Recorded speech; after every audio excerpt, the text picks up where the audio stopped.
Hello बच्चों बच्चों यहाँ पे आज हम करेंगे सीबीएसई का सैंपल पेपर। सब्जेक्ट आपका है मैथ्स और क्लास है आपकी यहाँ पे 12th क्लास है।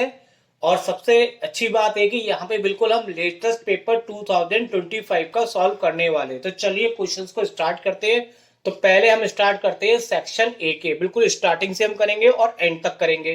तो ये आपका फर्स्ट क्वेश्चन है। क्वेश्चन में कहा गया कि आपके पास एक स्क्वायर मैट्रिक्स है और ए डॉट एडजॉइंट दे रखा है आपको यहाँ पे मैट्रिक्स के रूप में। फाइंड करना है डिटरमिनेंट ए की वैल्यू और ए प्लस एडजॉइंट ए की। तो चलिए इस क्वेश्चन को करने के लिए बच्चों पहले मैं आपको एक चीज बता दूं, जो जो क्वेश्चन हम करेंगे मैं आपके लिए यहाँ पे पहले से ही फॉर्मूले लिख कर चलूंगा, इसलिए कि आपको अगर फॉर्मूला कोई भूल गए या कुछ याद नहीं आ रही है या आपका कोई रिवीजन होना है तो वो इन फॉर्मूलों से आपका रिवीजन भी होता हुआ चलेगा और साथ के साथ ये क्वेश्चन समझने में आपको बहुत आसानी होगी। तो देखिए सबसे पहले हमें जो चीज गिवन है हम उसको लिख लेते हैं। हमारे पास ए डॉट एडजॉइंट गिवन है, हमें यहाँ पे डिटरमिनेंट ए और एडजॉइंट ए का प्लस निकालना है। तो सबसे पहले हम इसको सॉल्व करते हैं मैट्रिक्स को।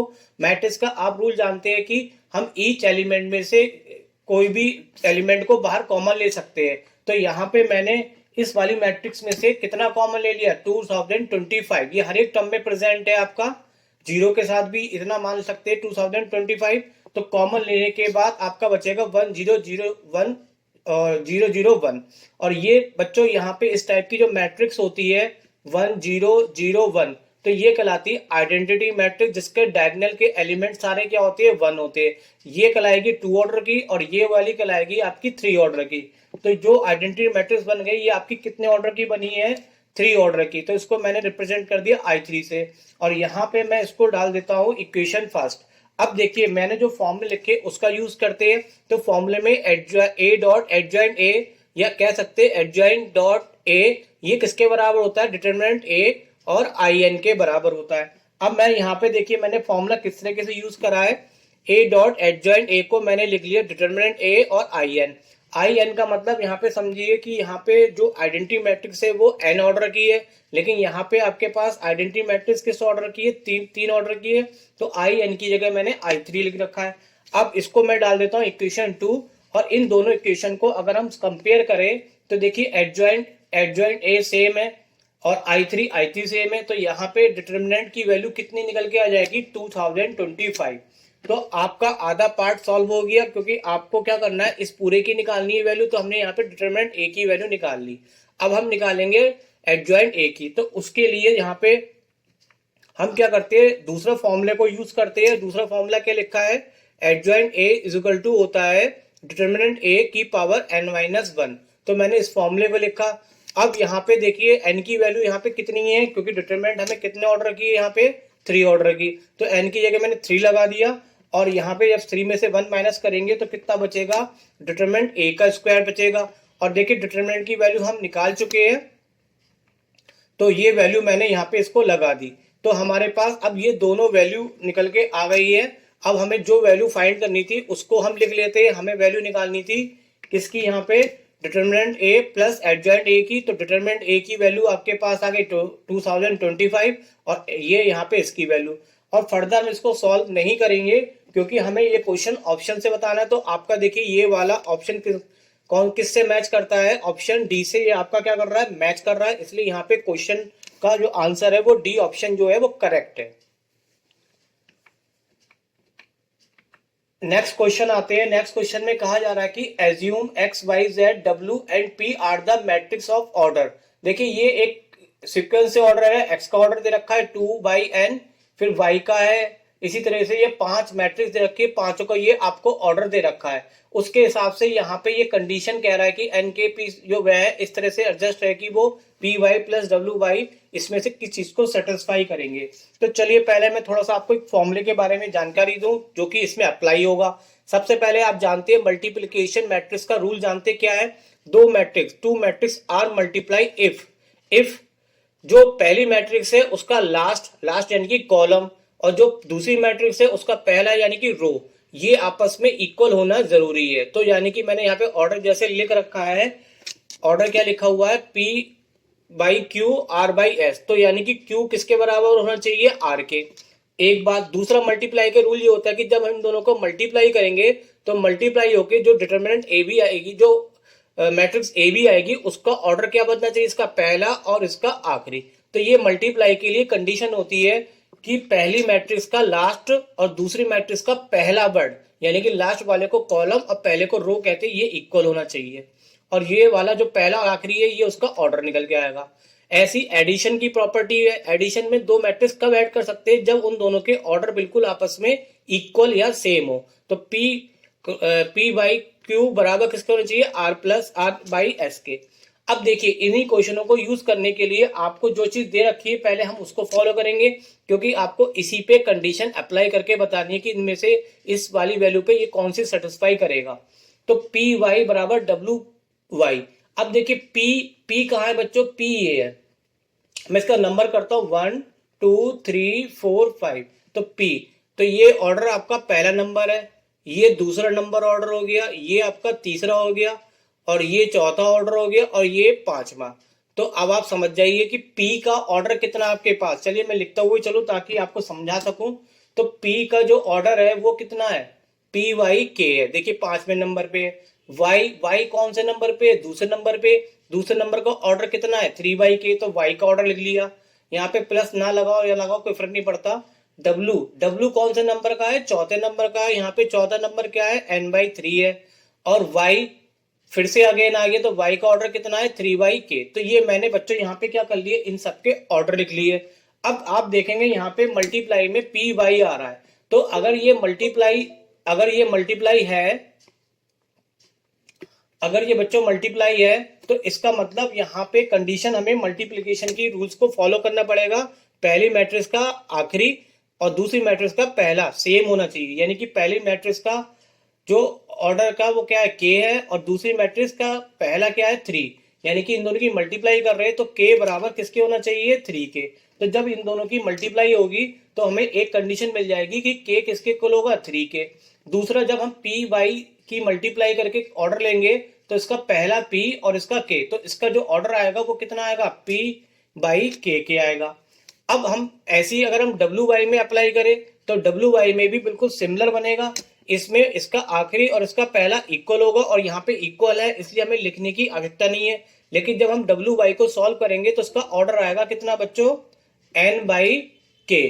तो इसका कितना आ जाएगा आपका, n/k ऑर्डर आ जाएगा। अब हमें इन दोनों को प्लस करना है, यानी कि इसका पी वाई का आपका ऑर्डर आया p/k, और डब्ल्यू वाई का ऑर्डर आया n/k। और ये प्लस तब होंगे जब ये दोनों आपस में क्या होंगे, इक्वल होंगे। अगर हम इसको इक्वल रखेंगे तो k से k, यानी कि p क्रॉस k बराबर रखेंगे n क्रॉस k, क्रॉस नहीं बाई पड़ी है इसको, ये p/k बराबर n/k। तो k से k कट जाएगा तो p बराबर किसके आ जाएगा, n के आ जाएगा। तो इस दोनों से इन दोनों का जब प्लस करेंगे तो उससे ऑर्डर की कंडीशन से p बराबर n मिलेगा। तो हमें यहाँ पे दो कंडीशन मिल गई, एक k इक्वल टू 3 मिला और एक p इक्वल टू n। बस यही दोनों कंडीशन आप देख लीजिए कौन से ऑप्शन में आ रही है। तो k इक्वल टू 3 और p इक्वल टू n कौन से ऑप्शन में आ रही है, केवल ए ऑप्शन में आ रही है, किसी अदर ऑप्शन में नहीं है। इसलिए यहाँ पे आपका आंसर करेक्ट होगा ए ऑप्शन। थर्ड क्वेश्चन पे आते हैं। थर्ड क्वेश्चन में आपसे कहा गया है the interval in which the function define f(x)(es) is a strictly increasing.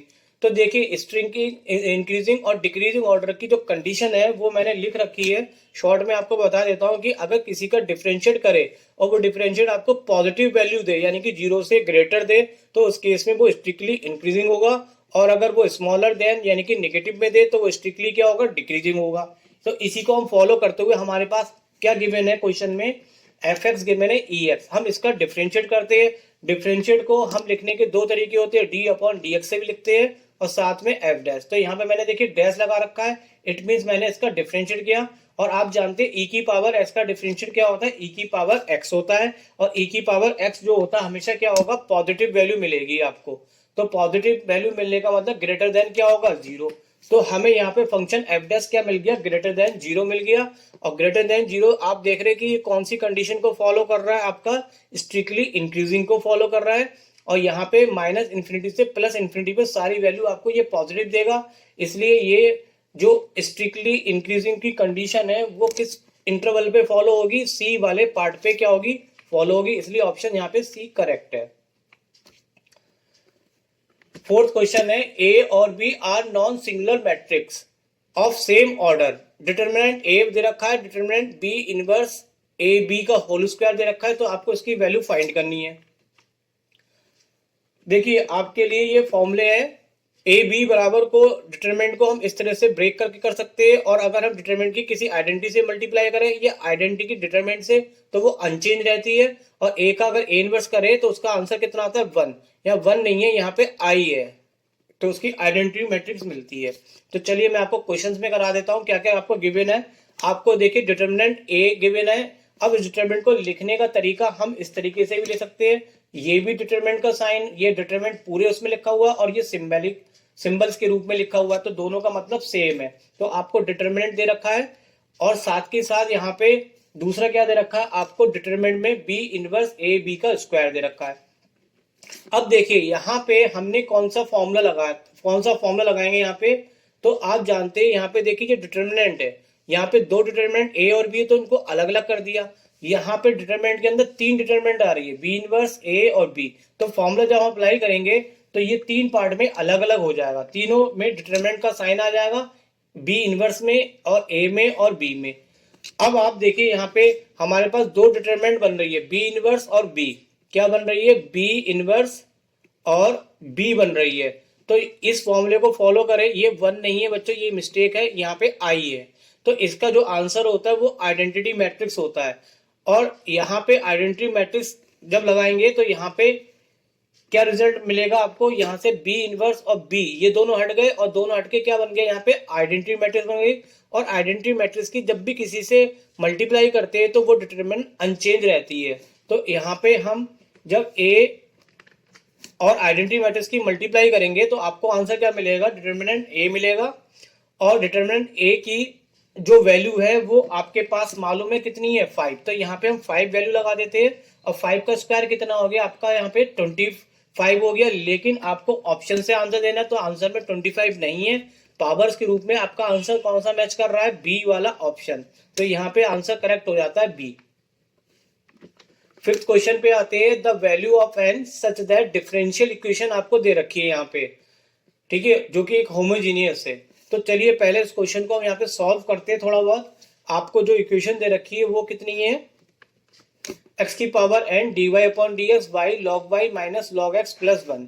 तो यहाँ पे कुछ लॉग के फॉर्मूले लगेंगे, तो चलिए मैंने यहाँ पे फॉर्मूला लिखना रह गया, कोई बात नहीं, मैं आपको यहाँ पे समझा देता हूँ। लॉग वाई माइनस लॉग ए, देखिए लॉग ए माइनस लॉग बी का फॉर्मूला होता है लॉग ए अपॉन बी।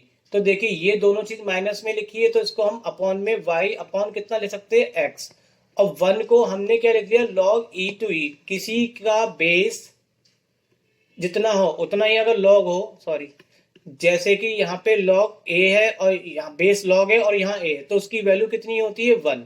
तो यहाँ पे देखिए इसको हमेशा जब लॉग में कुछ नहीं चल रहा होता तो बेस में क्या चल रहा होता है e, और अगर 1 बनाना तो यहाँ पे भी हमें e लेना पड़ेगा, तो इस पूरे 1 को हमने यहाँ पे कितना लिख दिया, लॉग e का बेस e। अब ये दोनों फॉर्मूले हमारे पास, देखिए एक फॉर्मूला फिर आपने पढ़ेंगे log a plus log b का फॉर्मूला आपने पढ़ा है, इन दोनों का प्लस में लिखा होता, तो हम इसमें किस में लिख देते हैं, मल्टीप्लाई में। तो यहाँ पे हम क्या कर दे रहे, इन दोनों की हमने क्या कर दी, मल्टीप्लाई। तो लॉग ई और यहाँ लॉग मतलब ई इसका पार्ट और ये एक्स वाई अपॉन एक्स, तो ये आपका मल्टीप्लाई में आ गया। अब देखिए होमोजीनियस इक्वेशन वो होती है जिसमें y की पावर और x की पावर क्या होनी चाहिए, सेम। यहाँ पे y अपॉन एक्स है तो यहाँ पे भी y अपॉन एक्स होना चाहिए। होमोजीनियस इक्वेशन में क्या होता है कि पावर क्या होती है, सेम होनी चाहिए। तो यहाँ पे अगर हमें होमोजीनियस कह रहा है कि ये इक्वेशन अगर होमोजीनियस है तो तभी हो सकती है जब n की वैल्यू हमारे पास कितनी होगी, 1 होगी। और बस हमें n की ही वैल्यू पूछ रहा था, होमोजीनियस बनाने के लिए n की वैल्यू की कितनी रिक्वायरमेंट होगी, 1 की। तो ऑप्शन हमारा करेक्ट हो जाता है बी। क्वेश्चन नंबर 6 है, इफ 3 पॉइंट आपको दे रखे x1 y1 x2 y2 x1 plus x2 y1 plus y2, इसको आपको ये कह रहा है कि कोलिनियर है, तो आपको बताना है x1 y2 किसके इक्वल होंगे। तो उसको करने के लिए सबसे पहले हम समझते हैं कि कोलिनियर क्या होता है। तो देखिए कोलिनियर क्या होता है, मैं आपको कोलिनियर का मतलब बताता हूँ कि अगर हमारे पास सपोज 3 पॉइंट्स है, तो ये एक पॉइंट ए ले लिया, दूसरा पॉइंट मैंने क्या ले लिया, बी ले लिया, और तीसरा पॉइंट मैंने ले लिया सी।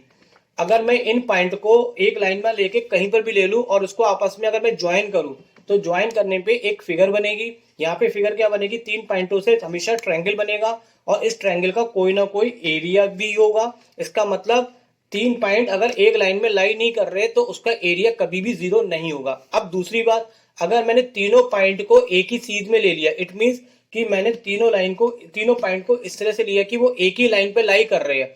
अब देखिए एक सिंगल लाइन से कोई एरिया तो बनेगा नहीं आपका।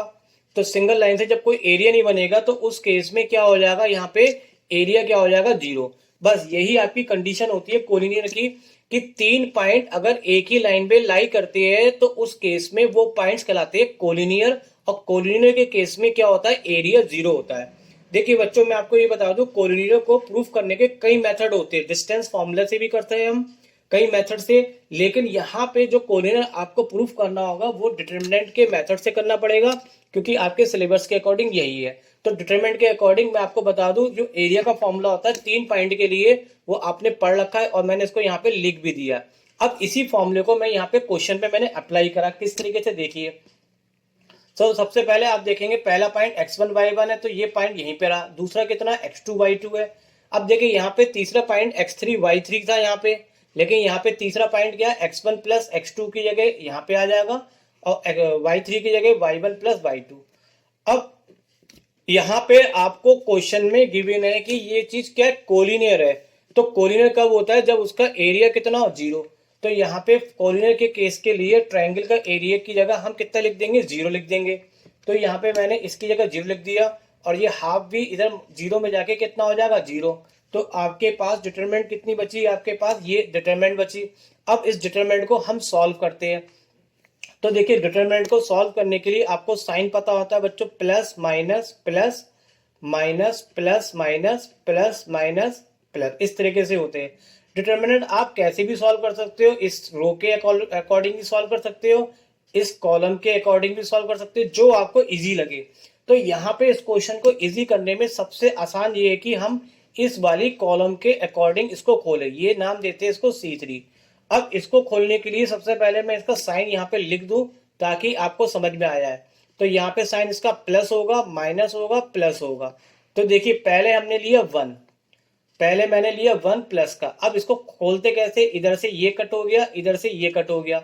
अब जो बचते उसकी आपस में क्या करते हैं, क्रॉस मल्टीप्लाई। तो x2 की मल्टीप्लाई हम किससे करेंगे, y1 प्लस y2 से, और y2 की मल्टीप्लाई करेंगे हम x1 प्लस x2 से, जो कि माइनस में आएगी। तो इतना पार्ट आपका हो गया। अब दूसरा पार्ट हम क्या करेंगे, ये वाला बन लेंगे और ये वाला साइन अभी मैंने बिटाल दिया। तो पहले प्लस का होता है, दूसरा ये माइनस का। तो यहाँ पे हमने -1 लगाया। इसके अकॉर्डिंग ये लाइन और ये लाइन कट हो गई। तो आपके जो 4 पार्ट बचे ऊपर के, 1 2 और नीचे के 3, इनकी आपस में करेंगे क्रॉस मल्टीप्लाई। तो x1 की मल्टीप्लाई होगी y1 प्लस y2 से और y1 की मल्टीप्लाई होगी x1 प्लस x2 से। लेकिन इधर वाली मल्टीप्लाई क्या होती है, माइनस में। अब हम तीसरा वाले 1 के अकॉर्डिंग खोलेंगे। यहाँ पे तो ये प्लस में लेंगे और इसके साथ ये और ये कट हो गया। तो इसकी मल्टीप्लाई हो गई कितनी, x1 y2, और इसकी कितनी हो गई, y1 x2। तो ये डिटरमिनेंट खोलना आप जानते हैं अच्छे से। चलिए, अब इसको फर्दर हमने क्या करा, सॉल्व करा। आपको सॉल्व करने में कोई दिक्कत नहीं होगी। x2 y1 और x2 की y2 से मल्टीप्लाई करी, ये लिख दिया। यहाँ पे माइनस से खोलेंगे y2 x1 और y2 की x2 से मल्टीप्लाई करेंगे y2 x2।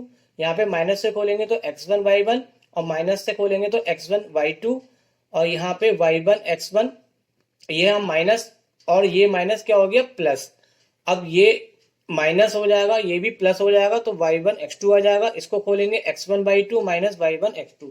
यहाँ पे हम देखेंगे क्या क्या हमारे पास कट रहा है। तो देखिए क्या क्या कट रहा है, x2 y1 या y1 x2, बात एक ही है। कहीं पे देखिए मिल सकता है। x2 कहाँ पे है, x2 y1, देखिए ये है x2 y1 और x2 y1 ये कट हो गया। x2 y2 या y2 x2, तो ये भी कट हो गया। y2 x1, ये y2 कहीं है, नहीं है y2। आगे चलिए x1 y1, तो ये देखिए x1 y1 और यहाँ पे ये x1 y1 ये कट हो गया। अब क्या बचा आपके पास, x1 y2 ये और ये कट हो गया, तो ये सारी चीज कट हो गई, तो रिमेनिंग टर्म आपके पास क्या बची है, रिमेनिंग टर्म बची है -y1 x2 और यहां से बची है y1 x2। और इसको हम क्या करते हैं, इक्वल में ले जाते हैं। तो ये आपका जो इक्वल में ले जाएंगे तो यहाँ पे ये x1 y2 किसके इक्वल आ जाएगा, ये टर्म को मैं इधर ले गया हूं, तो x1 y2 किसके बराबर आ जाएगा, x2 y1 के। तो आप देखिए ऑप्शन से अब आपको ये निकालना था x1 y2 किसके बराबर आ गया, x2 y1 के। और ये कौन से वाले ऑप्शन से मैच कर रहा है, आपका ए वाले ऑप्शन से क्या कर रहा है, मैच कर रहा है। तो यहाँ पे ये ए क्वेश्चन 6 कंप्लीट हो जाता है। नेक्स्ट क्वेश्चन पे आते हैं। ये आपको एक मैट्रिक्स दे रखी है, स्क्यू सिमेट्रिक मैट्रिक्स की कंडीशन से ये इसकी वैल्यू फाइंड आउट करा रहा है। तो चलिए पहले हम समझ लेते हैं, थोड़ा सा रिवाइज कर लेते हैं अपना। सिमेट्रिक मैट्रिक्स क्या होती है, सिमेट्रिक मैट्रिक्स वो होती है जिसका ट्रांसपोज उसी मैट्रिक्स के इक्वल होता है। और स्क्यू सिमेट्रिक क्या होती है, स्क्यू सिमेट्रिक मैट्रिक्स वो होती है जिसका ट्रांसपोज उसके नेगेटिव के इक्वल होता है।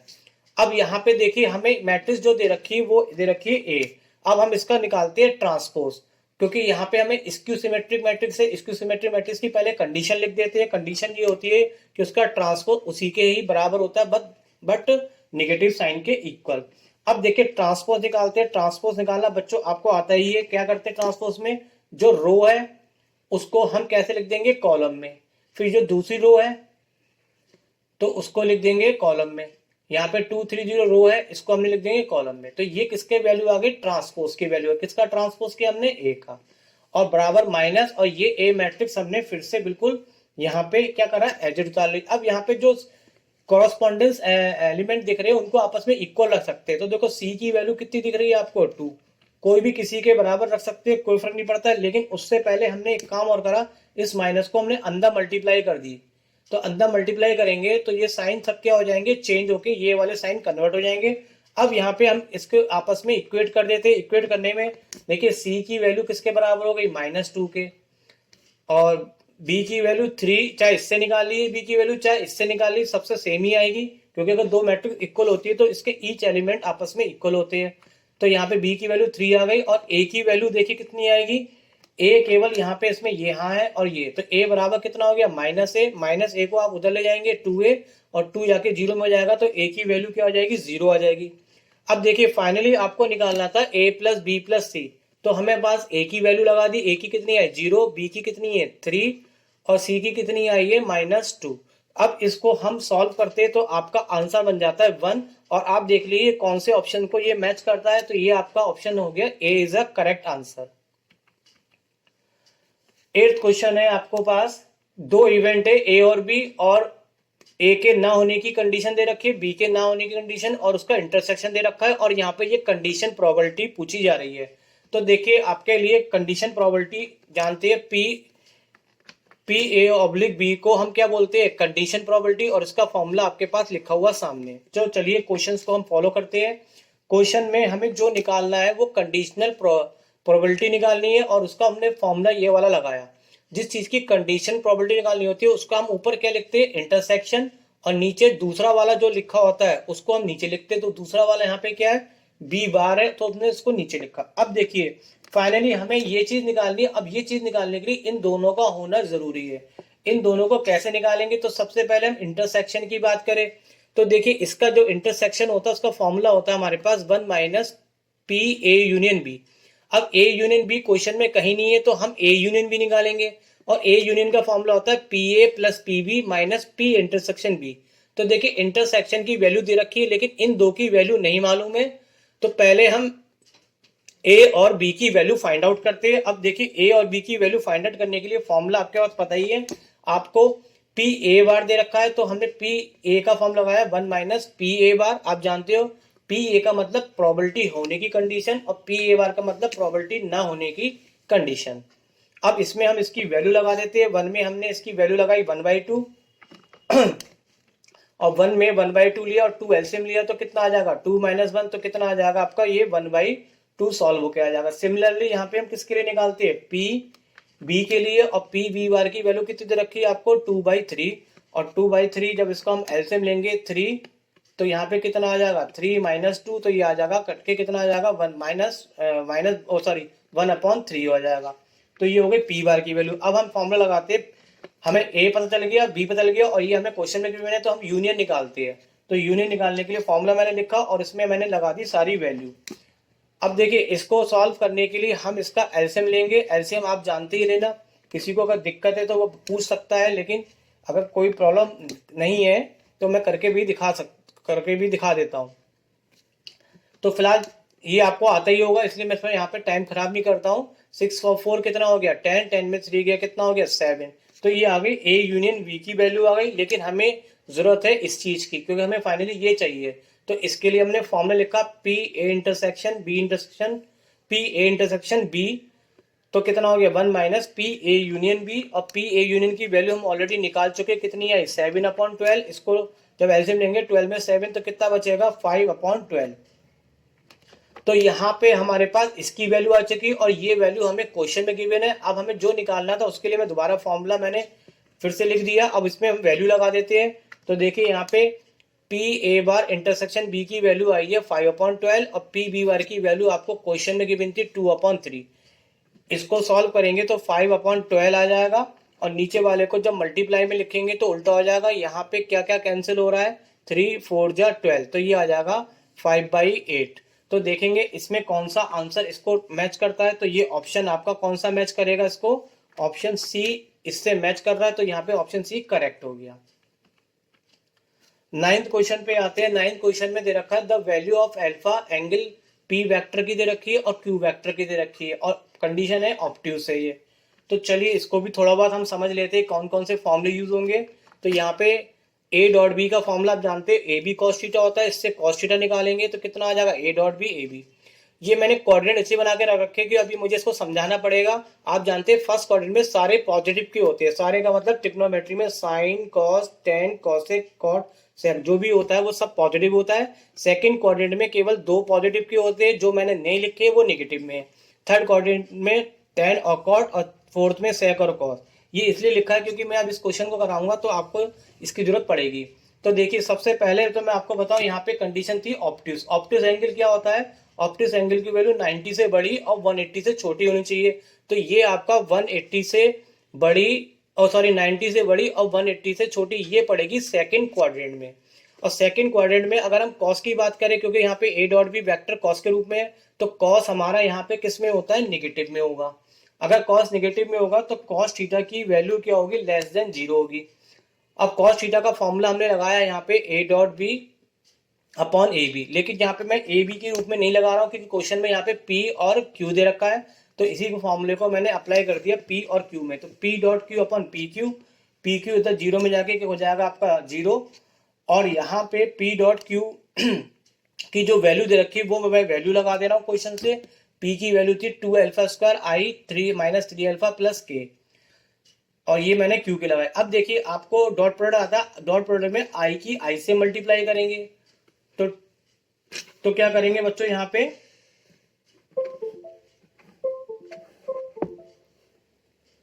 पे हम करेंगे 2 अल्फा स्क्वायर की मल्टीप्लाई किससे करेंगे, इस वाले कोफिशिएंट 1 से। तो आपको मिलेगा क्या क्या आंसर, आई की आई से करने पे 2 अल्फा स्क्वायर मिलेगा, जे की जे से करेंगे तो माइनस 3 अल्फा की 1 से करेंगे माइनस 3 अल्फा, और के संग 1 है और के संग यहाँ पे अल्फा है तो अल्फा। इसको हम फर्दर सॉल्व करते हैं। तो यहाँ पे माइनस 3 अल्फा में से 1 अल्फा जाएगा तो आपका बचेगा कितना 2 alpha square minus 2 alpha less than 0, और 2 अल्फा हम यहाँ पे कॉमन ले लेते हैं। कॉमन लेने के बाद बचेगा अल्फा माइनस 1, और 2 को हम यहाँ पे 0 में शिफ्ट कर देते हैं। तो आपके पास अल्फा माइनस 1 की वैल्यू आ जाएगी। इससे अल्फा के 2 आंसर मिलेंगे, या तो वो लेस देन 0 होगा या फिर वो लेस देन क्या होगा 1। तो यानी कि उसका इंटरवल कहाँ पे लाई करेगा 0 और 1 के बीच में बिलोंग करेगा। तो यहाँ पे जो ऑप्शन बन जाएगा वो आपका बी आंसर क्या हो जाएगा करेक्ट। 10th क्वेश्चन में आपको दे रखा है डिटरमिनेंट ए की वैल्यू दे रखी है, डिटरमिनेंट बी की, और ए प्लस बी और साथ में ए माइनस बी। तो चलिए पहले मैं इसके लिए आपको फॉर्मूला बताऊंगा, क्योंकि आपने देखिए प्लस और माइनस में अगर बात कही जा रही है तो ये फॉर्मूला आपके पास पता होना चाहिए कि ये फॉर्मूला हमारा कितना होता है। इस बहुत सिंपल है, सीधा सीधा हमें वैल्यू फॉर्मूले में लगानी है। फॉर्मूले में हमने वैल्यू देखिए लगा दी, ए प्लस बी की वैल्यू कितनी है 5 है, इसकी हमें फाइंड करनी है। ए की वैल्यू आपको 3 दे रखी है और बी की 4। इसको सॉल्व करते हैं। 5 का स्क्वायर कितना हो गया 25, 3 का स्क्वायर कितना हो गया 9, 4 का 16। इसको हमने फर्दर सॉल्व करा। 9 और 16 25, 25 की 2 से मल्टीप्लाई करी 50 और ये जाके कर देंगे इसको माइनस। तो a माइनस बी की वैल्यू आ जाएगी 25 और जब यहाँ से स्क्वायर हटाएंगे तो स्क्वायर में प्लस माइनस 25 की जगह कितना आएगा 5। लेकिन ये मॉड चल रहा है तो मॉड में हमेशा प्लस वैल्यू लेते हैं। तो इसकी वैल्यू कितनी आ जाएगी a माइनस बी की 5 वैल्यू। तो जो आपका यहाँ पे आंसर है वो कौन सा आंसर हो गया आपका सी। बच्चों मैंने यहाँ पे अभी आपको 10 क्वेश्चन कराए, लेकिन आप इस चैनल पे बने रहिए क्योंकि ये आगे के क्वेश्चन में आपको पार्ट 2 में आपको यहाँ पे मिल जाएंगे। आप पार्ट 2 में जाके देख सकते हैं। और बच्चों मैं आपको ये भी बता दूं, आपके लिए यहाँ पे सैंपल पेपर सीबीएसई का जो 2025 का है फिजिक्स का, वो मैंने पूरी तरह से सॉल्व कर रखा है। तो आप यहाँ पे जाके इसको पूरी तरह से देख सकते हैं और बहुत अच्छे से यहाँ पे एक्सप्लेनेशन है। साथ के साथ अगर आपको केमिस्ट्री के न्यूमेरिकल की दिक्कत होती है, इन टेक्स्ट क्वेश्चन एग्जाम्पल एक्सरसाइज, तो वो भी मैंने सॉल्व कर रखा है। आप यहाँ से जाके उसको देख सकते हैं। और सच में अगर आपको ये वीडियो अच्छा लगा हो तो आप चाहते हो कि ये चैनल ग्रो करे, बढ़े, लोगों के लिए फैमिलियर बने, तो प्लीज इसके लिए आप आगे को फॉरवर्ड करते रहिए और लोगों को थोड़ा बताते रहिए कि कभी इस वीडियो को देखने से आपको क्या बेनिफिट मिलता है, ये आप खुद समझ जाएंगे। तो चलिए मिलते हैं नेक्स्ट वीडियो में, तब तक के लिए थैंक यू वेरी मच।